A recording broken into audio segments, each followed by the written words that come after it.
Amada Iglesia, muy gozoso de podernos ver otra vez en este tiempo. Vamos a orar un momento, por favor. Rey de Reyes, Señor de Señores, nos presentamos delante de ti con acción de gracias, clamando a ti mañana, tarde y noche, como lo hacía el rey David. Pero uno va a los evangelios y uno ve cómo Jesucristo, el Hijo de Dios, el soberano, el eterno, cómo se levantaba muy de mañana a orar. Respóndenos, Señor, a ti cuando clamamos, Dios de toda justicia. Cuando estamos en angustia, Señor, tú nos haces descansar, tú nos haces, Señor, estar tranquilos.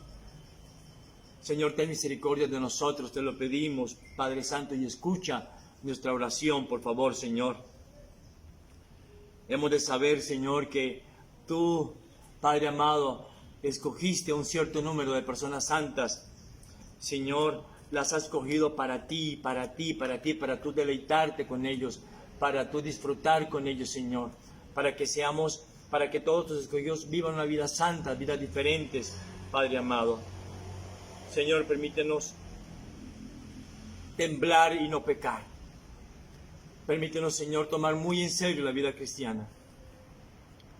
A todos los que están en los hogares, Señor, guárdales, cuídales, provéeles, bendíceles de una manera muy, pero muy especial. Gracias, Padre amado. Gracias, Señor, por tu sustento. Gracias, Señor, por tu alimento. Gracias, Señor, por el aire que respiramos. Gracias, Señor, por tu naturaleza. Gracias, Señor, por las aves del cielo que cantan para ti, Señor.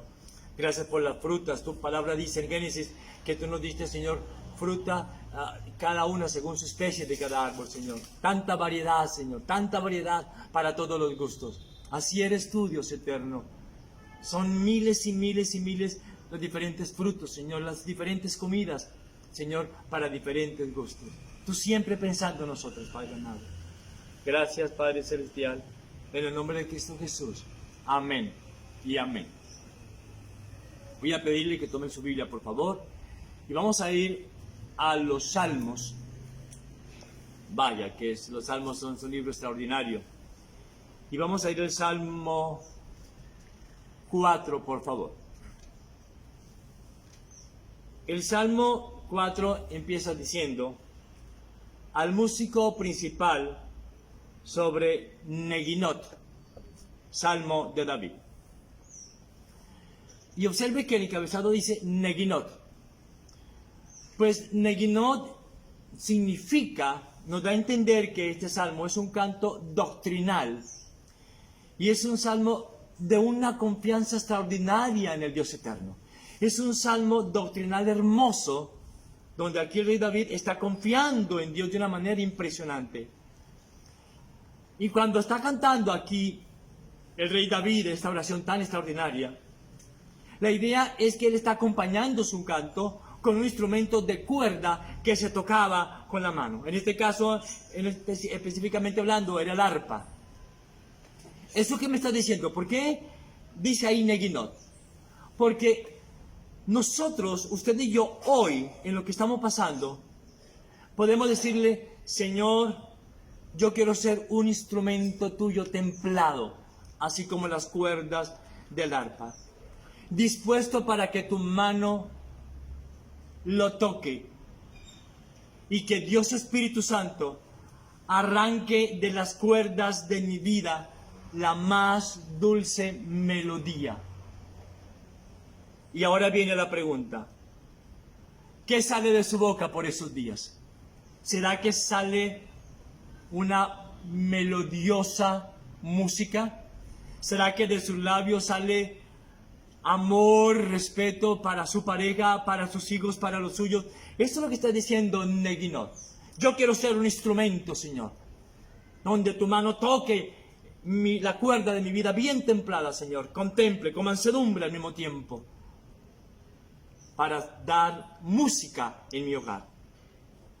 Y todo este salmo, el Salmo 4, habla de Cristo y refleja a Cristo hablando, de quien usted y yo lo sabemos, de la boca de Cristo solamente salían palabras de bendición.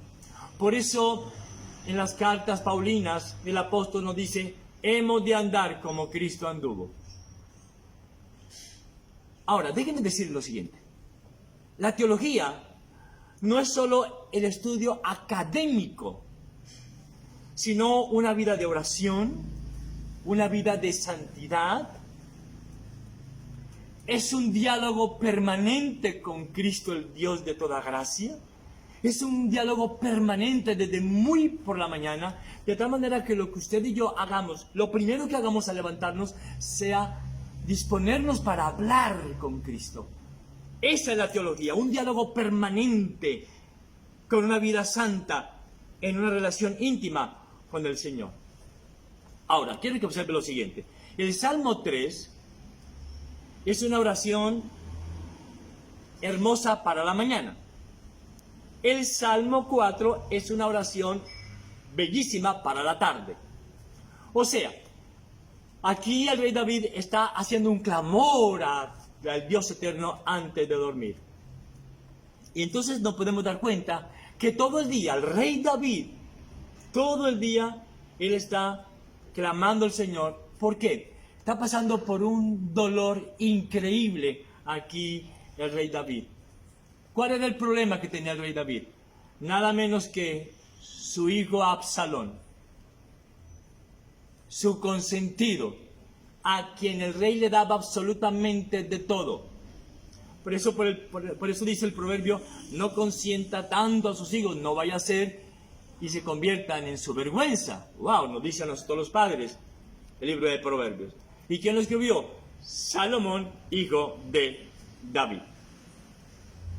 Y él hace un canto de confianza extraordinario. Porque vamos a ir un momento, por favor, a segunda de Samuel, unas pocas páginas atrás, a segunda de Samuel, capítulo 7.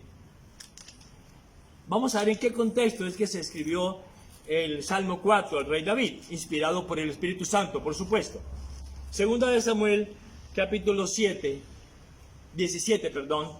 capítulo 17, discúlpeme, del versículo 1 al 4. Miren lo que dice la palabra del Señor. Entonces Ahitofel dijo a Absalón, el hijo consentido de David, yo escogeré, tranquilo Ahitofel, yo escogeré ahora 12,000 hombres, óigalo bien, 12,000 hombres, y me levantaré y seguiré a David esta noche, y caeré sobre él mientras está cansado y débil de manos. Lo atemorizaré y todo el pueblo que está con él huirá y mataré al rey solo. ¡Wow! Los planes que tenían a Absalón. Así haré volver a ti todo el pueblo, porque Absalón anhelaba ser el rey. Quería derrocar a su papá. Es increíble lo que hace el ser humano. La codicia, el deseo de poder y ambición. Verso 3. Y así haré volver a ti todo el pueblo, pues tú buscas solamente la vida de un hombre. Y cuando ellos hayan vuelto, todo el pueblo estará en paz. Este consejo pareció bien a Absalón y a todos los ancianos de Israel. Y diga Absalón, llamad también ahora a Usai arquita, para que asimismo oigamos lo que él dirá.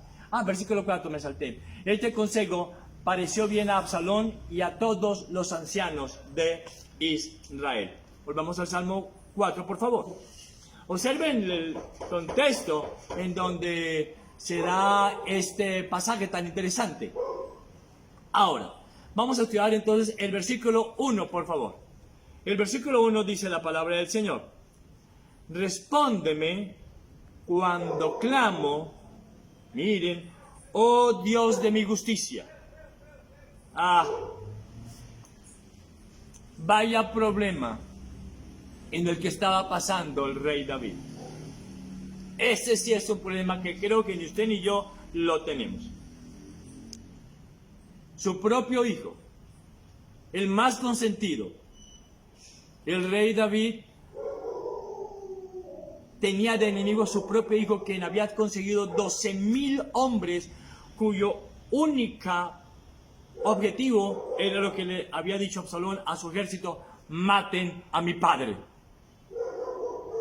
Vaya, vaya. qué problema que tenía aquí el rey David. Ahora quiero decirle algo. Nunca piense que el amoroso Dios, que nos ha ayudado en 6 tribulaciones, va a abandonarnos en la 7ª. De ningún momento. Dios está con nosotros como un poderoso gigante. Quiero decir lo siguiente, Dios no hace nada a medias, amada iglesia. Él nunca deja de ayudarnos. ¿Se acuerdan que estudiamos que Dios no es nuestro adversario? Él está con nosotros. Él nos guarda, nos cuida, nos protege. Y Él en todo tiempo, en todo momento, Él va a suplir todo lo que nos falta. El maná del cielo caerá cada mañana. Nunca faltó el maná al pueblo de Dios cuando estaban en el desierto. Quiero decirle algo, por favor. ¿Por qué la oración es tan importante? Porque el rey David en el Salmo 3 oraba muy de mañana y en el Salmo 4 es una oración para la tarde antes de dormir en semejantes circunstancias. Porque quiero decir lo siguiente, la oración, por favor, la oración no es para cambiar los planes de Dios, es para confiar y descansar en su soberana voluntad. Bien lo dijo Martín Lutero. Se lo quiero repetir para que usted lo medite, por favor. La oración no es para cambiar los planes de Dios, es para confiar y descansar en su soberana voluntad. Juan Bunyan,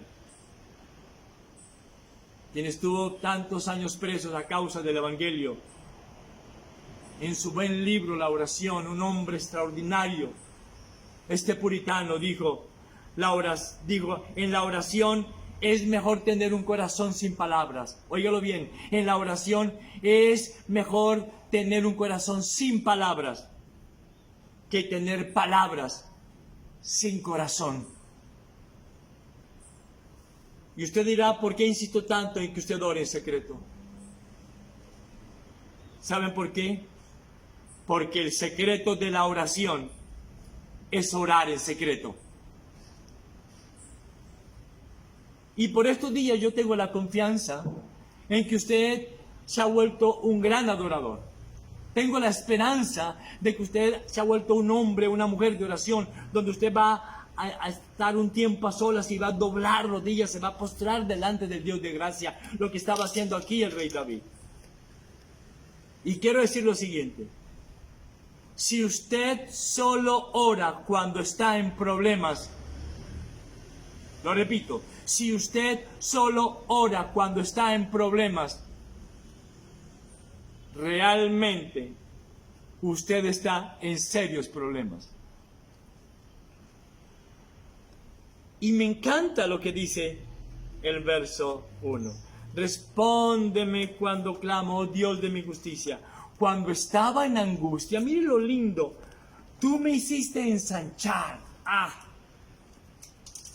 Así como Dios en el pasado había defendido al rey David, él tenía la confianza de que lo iba a hacer en ese problema. ¿Qué me enseña la Escritura? Así como Dios nos ha defendido en el pasado, también nos va a defender ahora. Él no cambia, Él es inmutable. Y dice el rey David en la última parte del verso 1, ten misericordia de mí y oye mi oración. Yo creo que es una de las oraciones más hermosas. Personalmente, es tal vez de las cosas que más le pido al Señor. Señor, ten misericordia de mí. Ten misericordia de mí. Y tengo la certeza que esta es una muy buena petición para cada día. El mejor de los seres humanos necesita la misericordia de Dios como el peor de ellos. Siempre lo tengo que decir y repetir.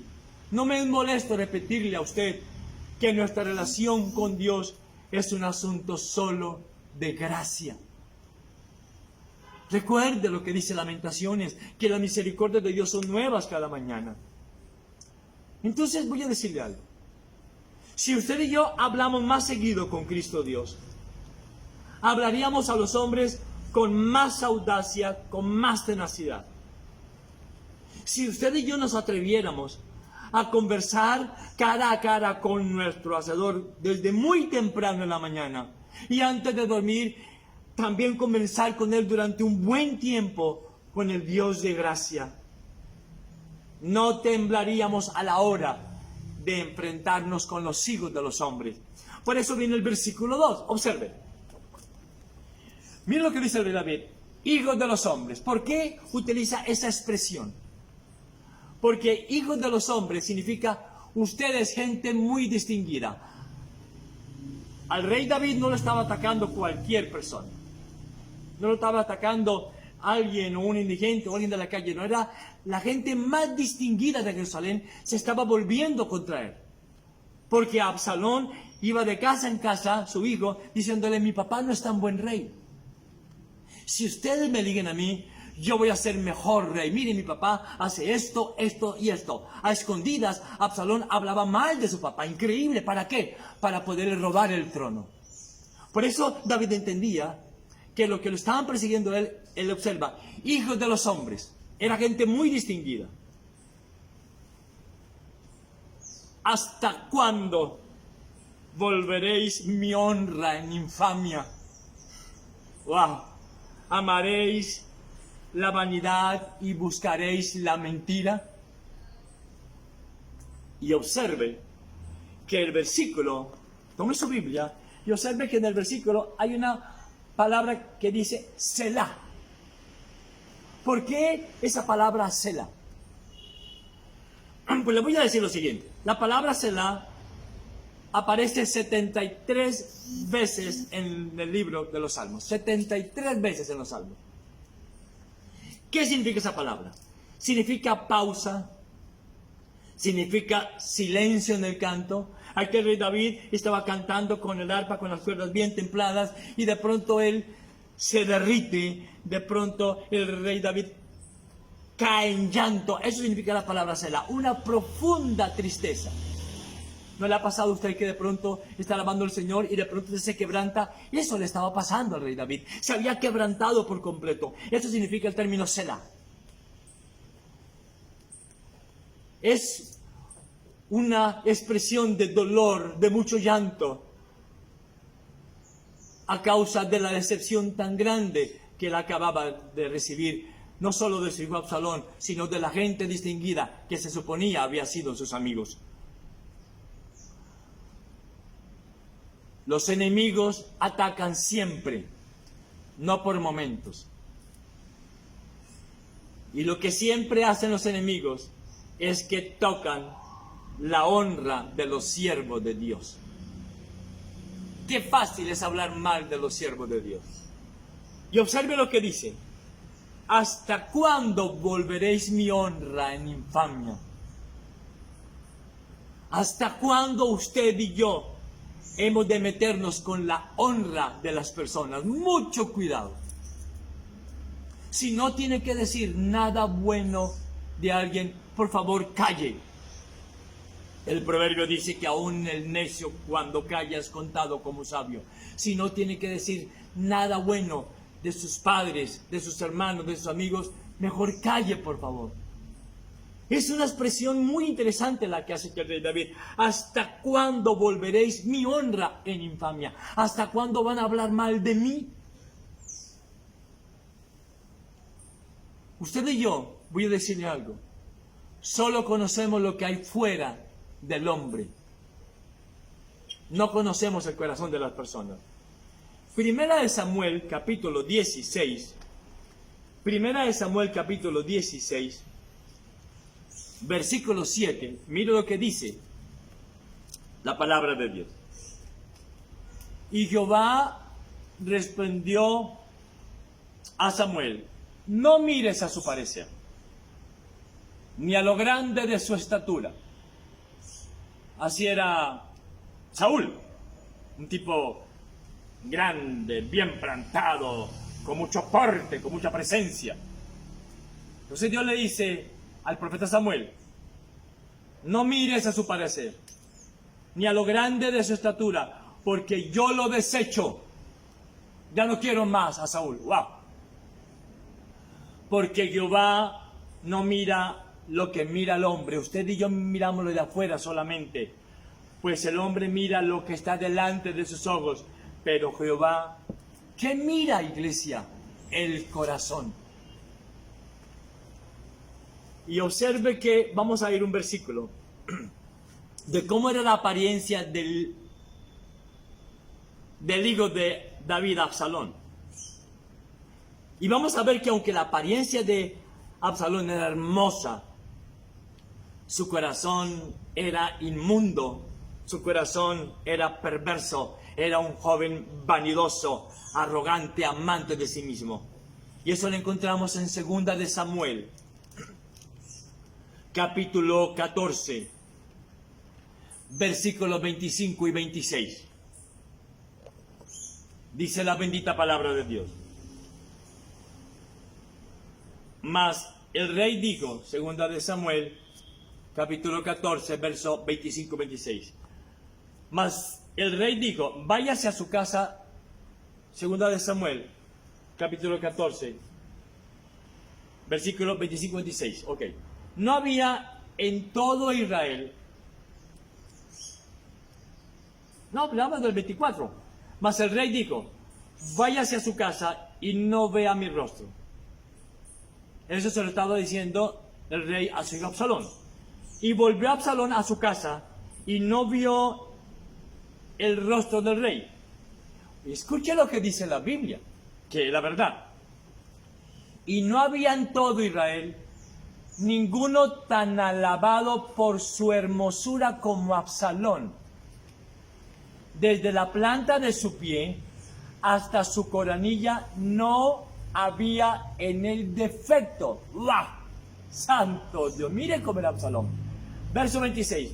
Cuando se cortaba el cabello, lo cual hacía al fin de cada año, pues le causaba molestia, y por eso se lo cortaba, pesaba el cabello de su cabeza 2 kilos. Vaya. El cabello de Absalón era hermoso, su apariencia, sus ojos, todo era. Y sin embargo, ¿cómo era su corazón? Toda la gente de Jerusalén decían de Absalón lo mejor. Qué hijo tan precioso el que tiene el rey David.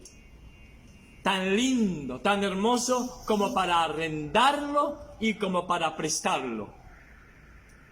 Pero la Biblia descubre la verdad de la fealdad de su carácter y lo horrible de su corazón en total contraste con su bello físico. Ahora observemos cómo era el rey David. ¿Qué decían del rey David la gente?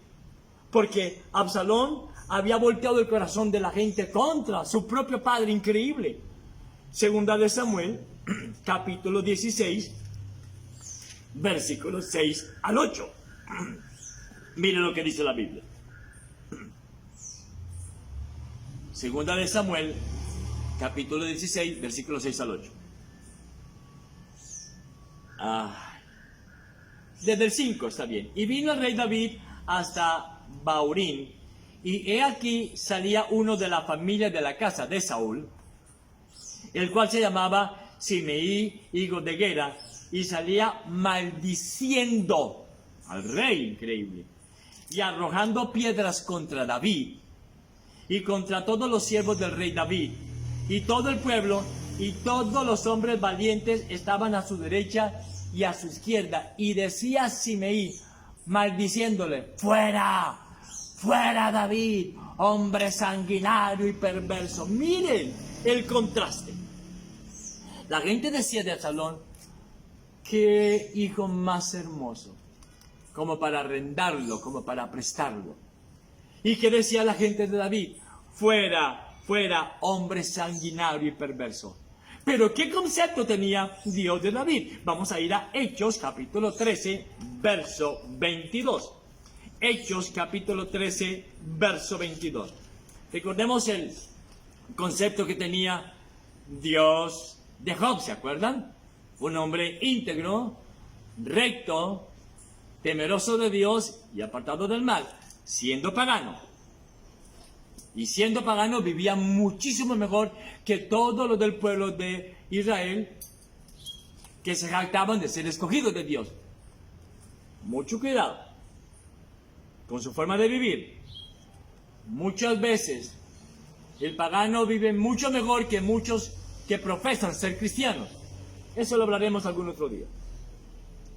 Hechos capítulo 13, verso 22 dice la palabra de Dios. Quitando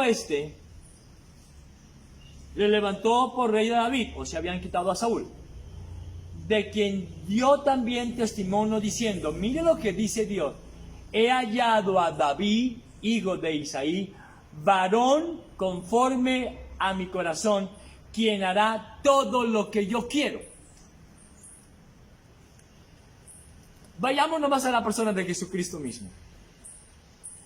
Jesucristo mismo quien sanaba, daba vista a los ciegos, a los sordos les hacía oír, los que no tenían manos les devolvía la mano, a los cojos les devolvía los pies, a los que estaban tremendamente enfermos les sanaba, a los que estaban hambrientos les alimentaba. ¿Cuánto no hizo Jesucristo mismo en persona aquí en la tierra?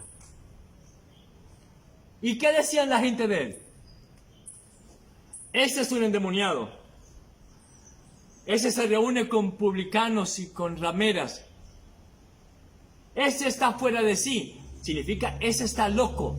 Todas las cosas que decían de Jesucristo, hasta el punto que fue llevado a la cruz. Todo el mundo que decía, crucifícale, crucifícale. Miren cómo es el corazón del hombre. Por eso el rey David, volvamos al Salmo 4, dice, ¿hasta cuándo? ¿Hasta cuándo amaréis la vanidad y la mentira?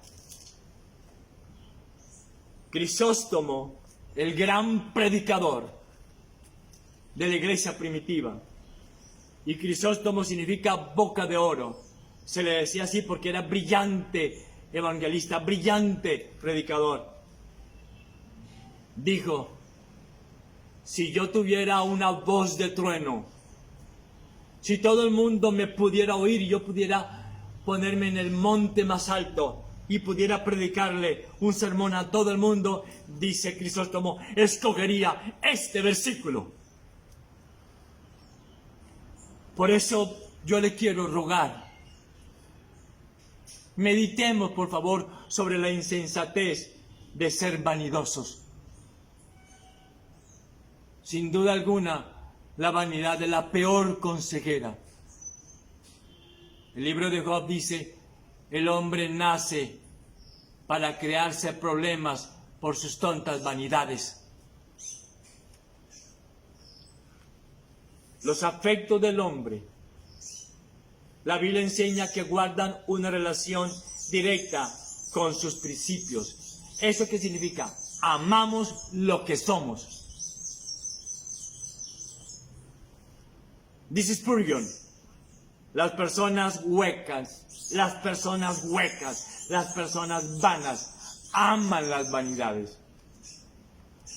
Luciano de Samosata, en el siglo II, dijo acerca del oro, y esto es una frase que me gustó mucho, tremenda es la estupidez de la persona que deposita su gran amor en un objeto absurdo, amarillento y pesado. ¡Buah! Por eso hemos de amar a Cristo, el Dios de gracia.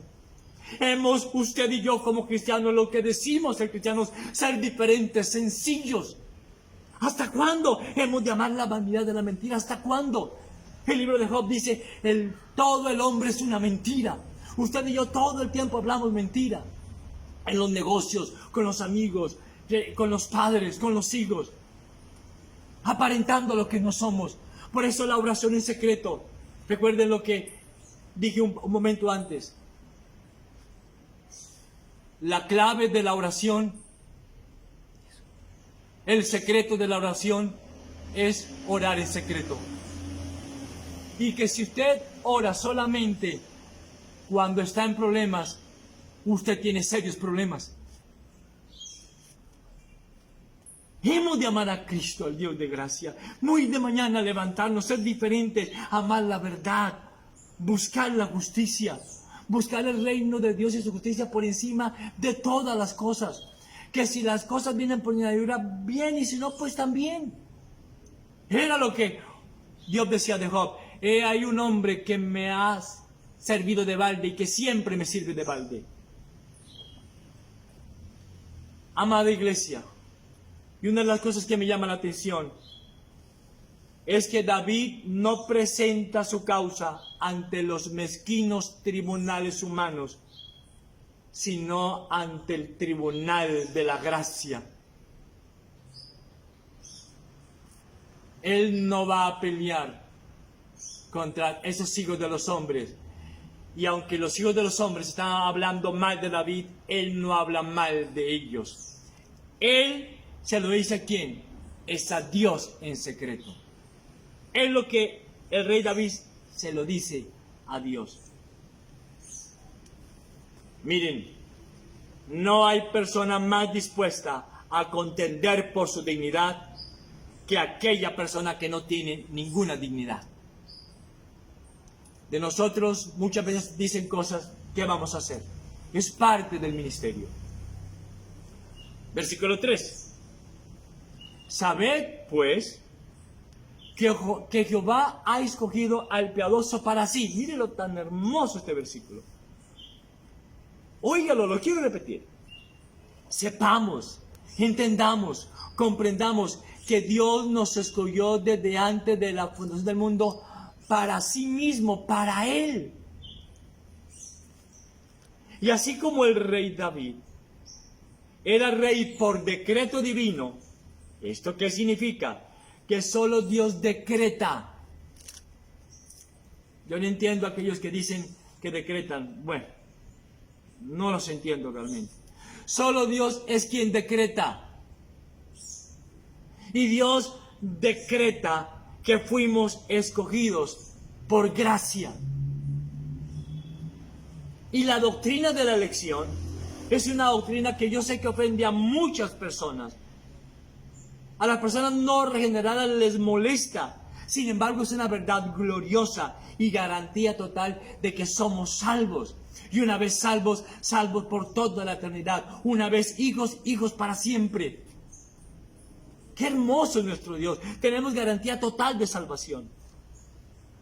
Ahora, por eso, ¿por qué el rey David dice este versículo? ¿Saben por qué? Porque si Dios nos ha escogido para sí, si Dios ha escogido al piadoso para sí, me invita a que usted y yo jamás tratemos de destruir la honra de un alma escogida. Cuando Dios elige a una persona, la escoge para sí, para hablar con Él desde muy temprano en la mañana, para compartir con Él como amigo y compañero, para deleitarse con Él, para convertirlo en hijo suyo por toda la eternidad. Eso es lo que hace nuestro Dios. Óigalo, quiero que entienda lo siguiente. Dios nos escogió para sí, no porque creímos, sino para que creyéramos. Dios no nos escogió porque éramos santos. Nos escogió para que seamos santos. Óigalo. Y la santidad, hay un tratado de Spurgeon muy lindo que dice que la santidad es lo que nos hace aptos para vivir eternamente con Cristo. ¿Esto qué significa? ¿Qué me enseña? Que la santidad debe estar por encima de nuestra propia felicidad. Tristemente, poco abundan las personas piadosas. Y nada más esplendoroso que una persona embellecida por la piedad. Sigue el versículo, la segunda parte del verso 3. Jehová oirá cuando yo a Él clamare. Tan hermoso. Esta es una realidad que a usted y a mí nos debería dar paz y mucha paz en nuestro corazón. Óigalo, la oración no es una pérdida de tiempo. Entiéndalo, por favor. ¿Se acuerdan que se llaman las preguntas erróneas? Que la gente dice, ¿de qué me aprovecha orar? Esa es una pregunta errónea, es una pregunta equivocada. De todo me aprovecha la piedad. Es el mejor de los momentos. Cuando usted ora en secreto cada mañana, al menos mínimo 1 hora al día, al menos 1 horita al día. Es el único tiempo donde usted y yo podemos ser honestos con nosotros mismos y decirle a Dios la verdad de lo que realmente somos. Porque ante el mundo usted y yo aparentamos muchas cosas. Inclusive aparentamos piedad, pero ante Dios no podemos aparentar piedad. Ante Dios no podemos aparentar santidad, porque Él no mira lo que mira el hombre, lo de afuera, Él mira el corazón. La oración es el mejor tiempo invertido para bendición propia y para bendición de nuestra casa. Versículo 4. Oiga lo que dice aquí el rey David. Temblad y no pequéis. ¿Sabe qué hace la persona que no conoce de Cristo? ¿Sabe qué hace el no regenerado? Invierta el consejo. Mira el consejo que da el rey David. Temblad y no pequéis. Pero mire, el impío invierte el consejo. El que dice, pequen y no tiemblen. Ah, Dios. No, el escogido tiembla y no peca. El que tiene una buena relación con Cristo tiembla y no peca. El que tiene una mala relación con Cristo peca y no tiembla. Por eso dice después el rey David, meditemos en nuestro corazón. Meditemos estando en nuestra cama. Y hagamos silencio cuando vayamos a acostarnos. Recuerden que el Salmo 4 es una oración antes de dormir. El Salmo 3 es una oración comenzando el día. El Salmo 4 es una oración terminando el día. Bueno, vaya a su cama. En vez de estar viendo tanta televisión, vaya, medite, reflexione acerca de su vida, de su relación con Cristo, de su cristianismo. El cristianismo ha de dirigirlo a usted, no usted al cristianismo. Por eso meditar nos va a ayudar mucho a doblegar lo obstinados que somos, estas pasiones tan bajas que tenemos, las calumnias que decimos de la gente, lo mal que hablamos de la honra de las personas, cuando no nos consta nada, tantos malos afectos que tenemos y tanto daño que hacemos con nuestra manera de hablar. Dice Spurgeon, ¿por qué los hombres son tan locos como para despreciar a Cristo y su Biblia y comienzan a seguir sueños y visiones? ¿Por qué son tan locos los seres humanos? Dios habla a través de su bendita palabra y solo a través de su bendita palabra. Versículos 5 y 6. Ofreced sacrificios de justicia y confiad en Jehová. Muchos son los que dicen, ¿quién nos mostrará el bien? Alza sobre nosotros, oh Jehová, la luz de tu rostro. Muchos son los que dicen, ¿quién nos mostrará el bien? Los malos solo desean beber el engaño que inventan de los hijos de Dios. Los malos dicen que no hay nada bueno en el cielo, que no hay nada bueno en la tierra, y rechazan la palabra de Dios, rechazan el bien espiritual, rechazan al Dios supremo. Y rechazan la iglesia de Cristo, hablan mal de la iglesia de Cristo, rechazan a los siervos de Dios, hablan mal de los siervos de Dios, de aquellos que hablan la sola escritura. El malo solo quiere decir, ¿quién me mostrará el bien? Mire lo que dice el rey David. La segunda parte del versículo 6, ¿quién nos mostrará el bien? El malo nunca está satisfecho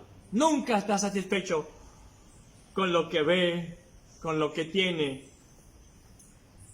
y cada día desea lo nuevo, y cada día desea que le digan cosas nuevas, cosas raras, y profecías, y cosas extrañas. No se contentan con la bendita palabra de Dios, que es viva y eficaz. A la gente le aburren las sendas antiguas. A la gente le aburren las sendas antiguas. A la gente le aburre la predicación de la sola escritura. Y desean milagros, y desean sanidades. y decían cosas extraordinarias. ¿Qué más extraordinario que la Biblia? Dígame. No hay nada más grande sobre ello. El cielo pasará, la tierra pasará, pero la palabra de Dios nunca pasará. Por eso dice John MacArthur que Dios, cuando la gente dice Dios me dijo, es un himno completamente errado. Yo debo decir, la palabra dice, escrito está. Versículo 7. Tú diste alegría a mi corazón. Mire lo que estaba pasando David, semejante situación tan difícil. Y sin embargo, mire lo que dice, tú diste alegría a mi corazón, más que la de ellos cuando abundaba su grano y mosto. El rey David, a mí esto me encanta, en el dolor de que su hijo quería matarlo, que le estaba pagando un tremendo sueldo a 12,000 mercenarios para que lo mataran. Absalón decía, les pago mucho dinero, 12,000 hombres, lo único que tienen que hacer es maten a mi padre. Increíble.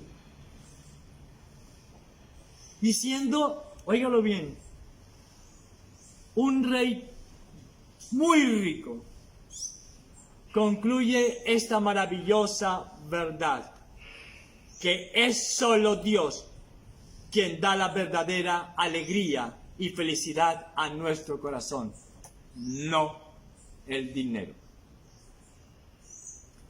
Cristo en el corazón es mejor que cuando abunda el grano y el mosto. Cristo en el corazón es mejor que cientos de millones en la cuenta bancaria.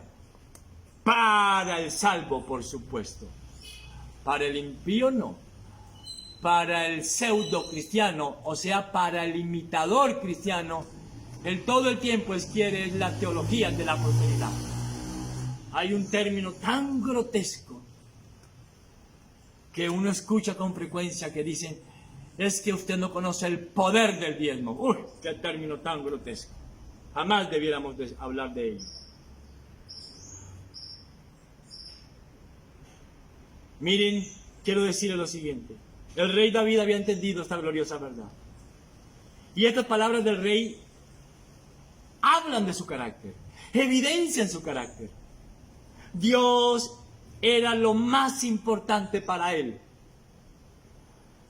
El filósofo Sócrates le dijo una vez a un joven, háblame para que pueda verte y para que pueda conocerte. Cristo lo dijo muy bien en las Escrituras. De la abundancia del corazón habla la boca. ¿Usted quiere saber cómo es alguien? Simplemente escúchelo. En la dificultad, en el abandono, en la aflicción, en la persecución, es donde se conoce al verdadero creyente. Y termino con el versículo 8. Miren cómo concluye aquí el rey David tan hermoso. En semejante problema que tenía. Yo sé que ni usted ni yo tenemos ese problema. O a usted lo persiguen 12,000 hombres para matarlo. A mí no. Y el rey David, miren cómo concluye esta oración tan hermosa. En paz me acostaré y asimismo dormiré, porque solo tú, Jehová, me haces vivir confiado. Una conciencia tranquila es la mejor compañía en la almohada.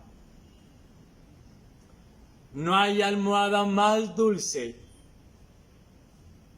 como la promesa del Dios de gracia, porque el Dios de gracia cumple sus promesas.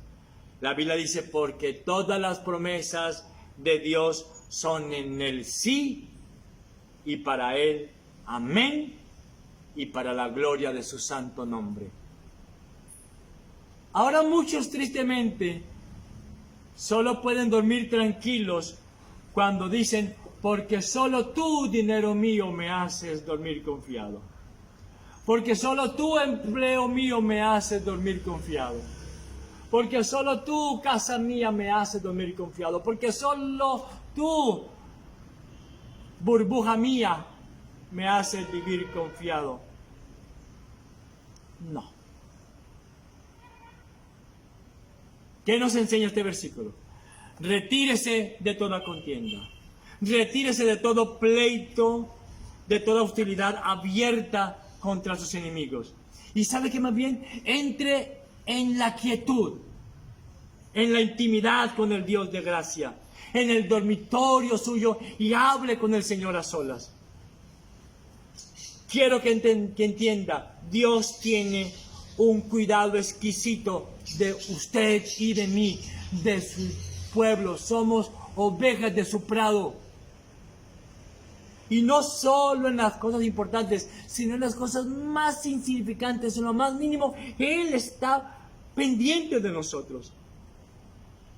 Tristemente, muchos creyentes se acuestan pero no duermen.